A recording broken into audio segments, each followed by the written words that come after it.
In our usual way of educating and informing the public of the efforts of our policemen, crime fighters had an interview with a man saddled with the responsibility of maintaining law and order in Lagos State. He has at various times served in different capacities in the Nigeria Police Force as Deputy Commissioner of Police Operations Lagos State, and the last being Commissioner of Police Presidential Escort and now the Commissioner of Police Lagos State. He is no other person than Emmanuel Adebayo. This hardworking police officer speaks strongly against corruption while preferring solutions to this menace. For Omokayode Shodeke, who claims to be an ND1 student of civil engineering at the Yaba College of Technology in Lagos, ignorance is not an excuse in law. He was allegedly arrested at the main gate of the campus by security guards attached to the school with an American model pistol at an ungodly hour. Where was he taking the gun and for what purpose? These and other naughty questions Crime Fighters unravels this week. Welcome to Crime Fighters. You were AC Ops in Lagos. You were DC Ops. Yes, okay. You were DC Ops. You left to Benin, from Benin to Abuja. You were CP in Abuja. You were CP Presidential Escort, CP Ops, Abuja. So how have you been able to cope with these challenges? Thank you very much. I think movement of officers are normal, routine. Every movement has a purpose for it. It's either you are going for higher responsibility or you are going for a specific assignment for which much is expected from you to deliver. And this has been the case. But the most important aspect of the professional is that you have been prepared for the challenges ahead, right from the lower ranks till you get to senior ranks, and you are prepared to face challenges. So I would say that from experience, what I passed through are normal challenges, especially when one has got to the helm of affairs as Commissioner of Police. Because when I was Deputy Commissioner of Police Operations in Lagos State, I was working with a senior officer, and jointly we were managing situations in Lagos for the 3 years from 1999 to 2002. That is at that time with the present DIG, Mr. Okiro. And after leaving here, went to federal operations in Abuja. From there to the anti-robbery, special anti-robbery squad at Adenja, then to Edo State. In Edo State, for the 9 months, one had put in his best to see that there was security in Edo State. And from Edo State to the Federal Capital Territory. These are places where, you just have to put in all in you to ensure adequate security. From the Federal Capital Territory back to federal operations, now in Lagos. So what I'm saying in essence is that I've always been facing the challenges. It's only through the help of God that one can now talk of success, because when you face it, you put in from your experience and professional training to ensure adequate security. This is what is most important to everybody and to the government.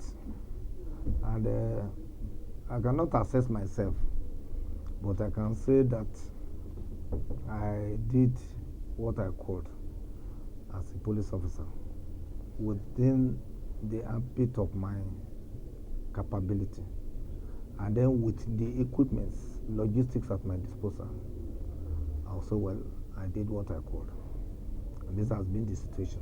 We will always be facing challenges, and we also use this as opportunity to convince those who entrusted so much in our hands that we can deliver. And that has been the case. Okay, sir. So you're back in Lagos now, and you're coming back to a different Lagos of crimes and extortion. How are you going to tackle these problems? Now, Lagos will always remain Lagos. And the police force is always moving along with the country, except that we are not moving fast enough because of certain handicaps. Well, I would say that coming back to Lagos is not a big deal, and that I have the men to manage, the officers and other ranks to manage, the logistics to manage. One of the areas of management is managing human beings. It's not easy. And I started by tackling that with regular lectures, with regular briefings with officers, and also showing them examples and letting them know what government is expecting from us, what the people are expecting from us. Now, by that, I'm appealing to their conscience that this is what is expected of us, no matter under what difficulties we are working. And the response has been very fantastic since I came, because I've been impressed. Since December 19th that I came in, I've seen the policemen responding positively, sacrificing more of their times, responding to distress calls, remaining on their base, maybe more than I thought they could do. And the crime situation went down. The Christmas period, the New Year the crime situation was very low. And since we entered into January, it has been satisfactory, at least. It is tolerable. We have not been having very serious crime reports, very serious incidents of armed robbery, bank robbery, and the rest of it. What I'm saying in essence is that the men are being properly managed, and there is now this understanding of not giving much gap between the boss and the subordinates. We're all doing it, and it has given us positive results. Coming to logistics, we have not got enough, and we keep on asking for more. Because if we don't have enough logistics, as well, we won't be able to cope with the demand. The demand is much. Look at many of our banks. At the time I left Lagos, I think we had up to almost 600 branches of banks in Lagos. But now it's higher, except that this this capitalization and so on. So that's to say that investments and business expansions are on. So we must be able to cope with that. So recently, when there is this order that about 6,000 additional policemen will be sent here, it's a welcome idea, because we need more hands to be able to cope with the challenges of policing Lagos. But I'm saying that Lagos is the crime situation is tolerable. Yes. Okay, sir. You recently launched the Operation Keep Moving in Lagos State. Oh, yes. What does this mean, and what do you intend to achieve with this? Very good. Now, worldwide, there is no part of the world where you have the volumes of traffic we have in Lagos that you will not have traffic jam. Even in New York, even in Washington, even in London. But the issue is traffic can be held up by just one single vehicle longer than necessary. As long as the traffic is moving, even no matter how slow, people will not complain. But if you are on the traffic hold up for 1 hour or 2 hours, you are neither moving nor getting out of you will complain. Everybody will complain, and that is the problem of traffic. And if you know what is happening in Lagos, these buses, commercial buses, they are the one, in some cases, they are the one causing it, taking passengers at the center of the road. What I did was to ask the DPOs, send the constables of 3 years and below down to the roads. We started learning police job from traffic control. Send them there, let them be controlling traffic and then be making these vehicles to move, not taking passengers at the center of the road. If they are on the parking lot, then they should keep on moving. And if they do that regularly, traffic will be moving. Although we have other causes of this traffic hold-up, like the potholes, the road maintenance, like the traders, those who are trading on the roads with all their bags and everything blocking the roads. All these ones are part of the problem. But once the policemen are there, they spread themselves and they just ask the vehicles to keep on moving. I think that's within this short time we started, it has reduced this traffic jam, and we want to work harder on that to see that we maintain it, that the policemen are there. We know the hours of heavy traffic, early in the morning, in the evening times, or during the afternoon time when the children are closing from schools. So once the policemen are there, to just be asking the drivers to keep on moving. They should not park, they should not obstruct the way. And if there's any broken down vehicle, it's quickly pushed aside. That will help to ensure that there's free flow of traffic, because it's not the same at all the times. Yes. So what I really want to achieve with the present situation is just a temporary measure to see that we have policemen assisting, making the buses and other road users to obey the traffic by asking them to move on. And we have really warned again that the policemen, if any of them is caught collecting money by just helping others, it will be dealt with. They have been warned and they are obeying that. So, sir, you just talked about policemen collecting money now. So, yes. Since you assumed office here, sir, what have you done concerning extortion by men of the state? Yes, I started by lecturing. Now, I started with lecturing the men. You, for one, I say to be forewarned is to be forearmed.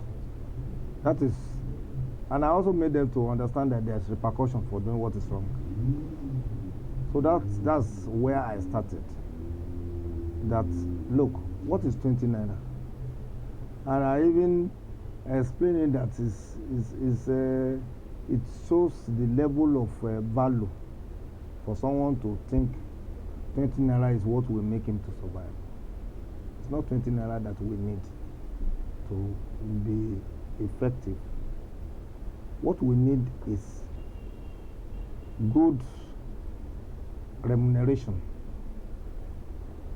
welfare, enough supplies of the logistics to do the work.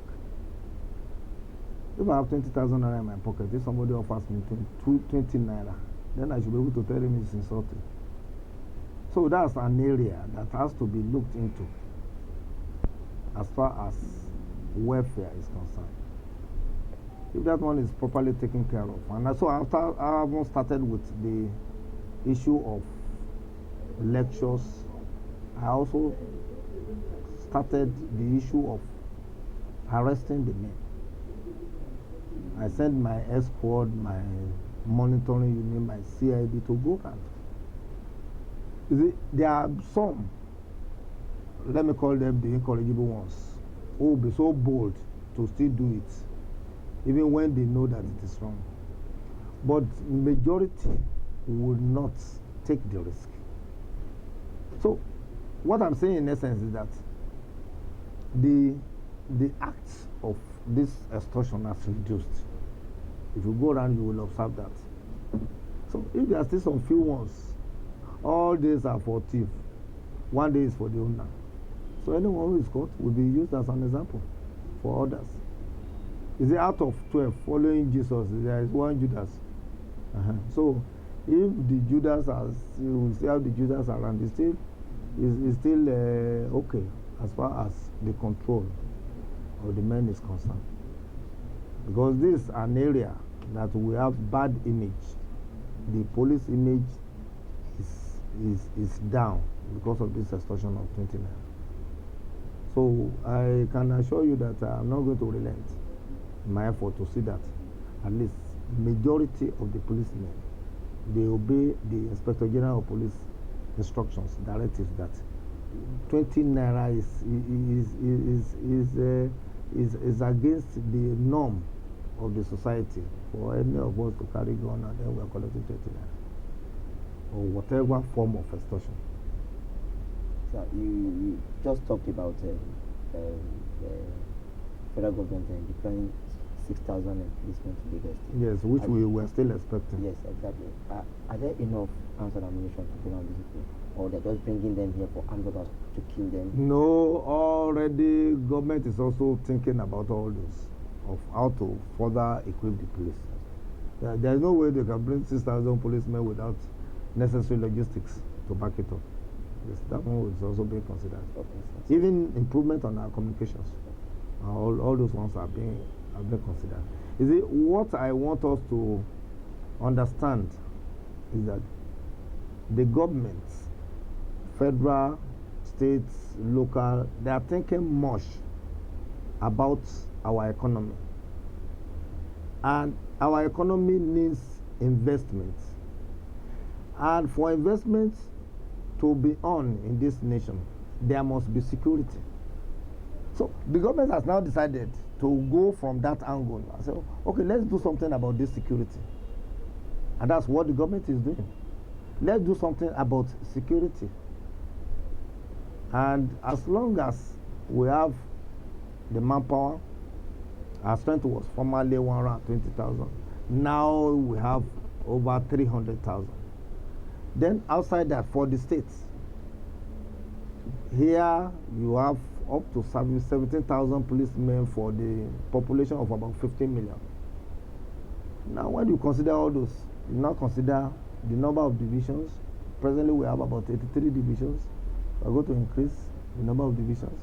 We're going to increase the number of area commanders. We're going to increase the number of officers.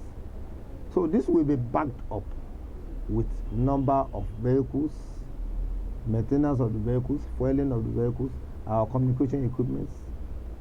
When all these ones are being improved upon, we make it difficult for criminals to operate.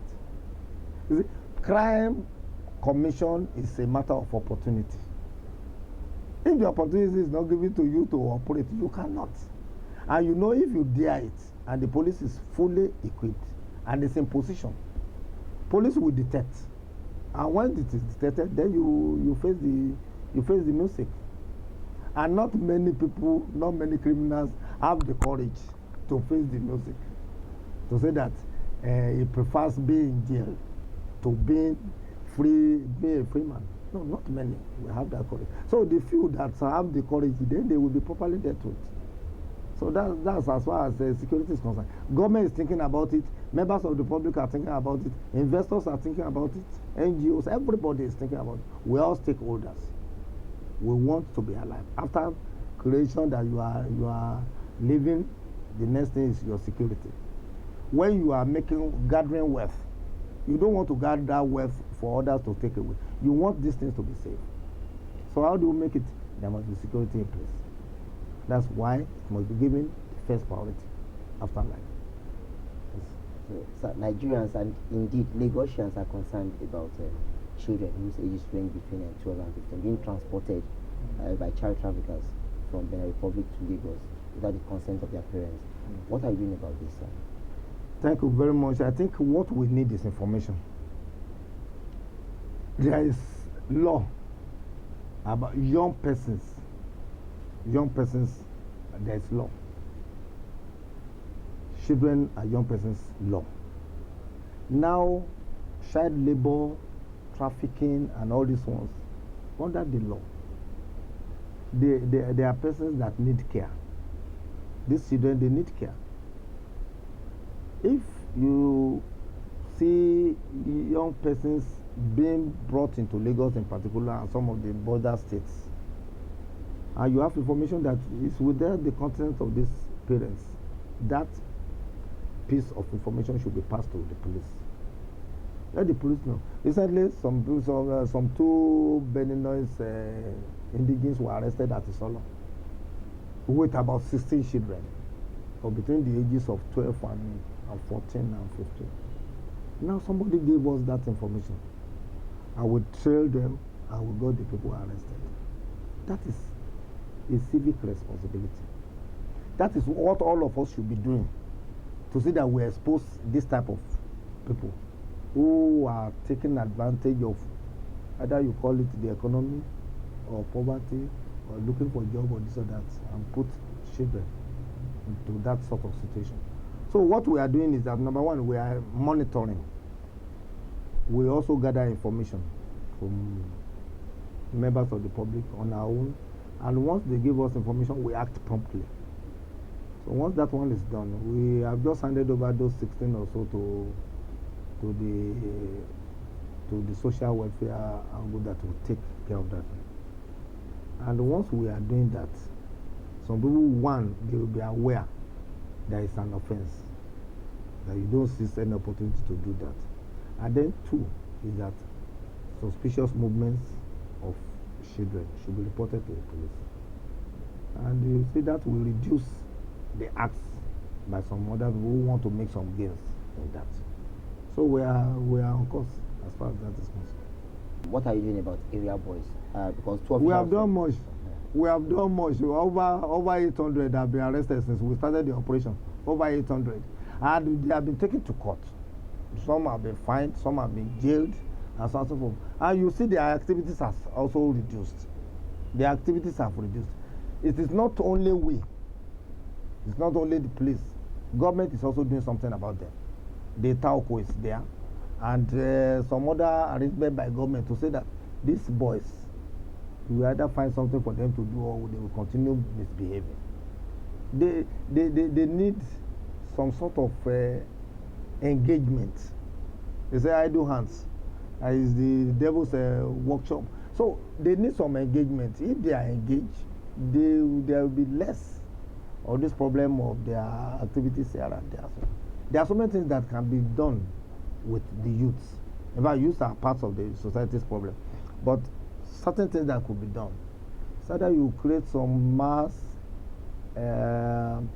what do you call it, sewing machine shops for them, or whatever, or learn some trades, encourage them, and put some money into that. Once they are engaged, there will be less problem for the government and for the society.